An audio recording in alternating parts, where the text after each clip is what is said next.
السلام علیکم ګرانو دوستانو. افغانستان په نړیوال جام کې خپله دریمه لوبه له نمیبیا څخه وګټل. ټولو افغانانو ته د ډیر مبارک وي.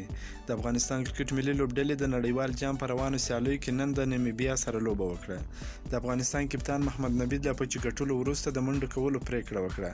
د 15 لوبغاړو په سوځېدو سره نمیبیا ته 161 منډو هدف ورکړ. په افغان توپخونکو کې تر ټولو ډیرې منډې شهزاد محمدي 45 وکړې، حضرت الله عزازي 13 وکړې، محمد نبی بیا 2 وکړې، اصغر افغان 11 منډې وکړل. نمیبیا د افغانستان د دغو منډو په جواب کې 98 منډې وکړلې، لوبه یې وبایلل. د کرکټ مبصرینو وویل چې دا لومړی ځل دی چې افغانستان تیزو بالرانو په شلوريزه نړیوالو لوبو کې په ګډه 8 وکټې واخیستې. دا ډیره مثبته خبره وه. نوین الحق او امید حسن 3 او ګلبدین نایب 2 وکټې واخیستې. د دغې لوبې یو بل ښه والی دا و چې امید حسن ولوبېدی، خپل پوره 4 اورونه یې وکړل، 3 وکټې یې واخیستې. یارکر پیس او بونس هر څه یې لرل. د امید حسن په دغې لوبې سره له شکه پرته چې روزونکي او کپتان باید د په اړه جدي فکر وکړي چې را روانو لوبو کې هغه ته چانس ورکړي. نوین الحق ته لوبې غوره لوبغاړی سو، خپل جایزه اصغر افغان ته ډالۍ کړه.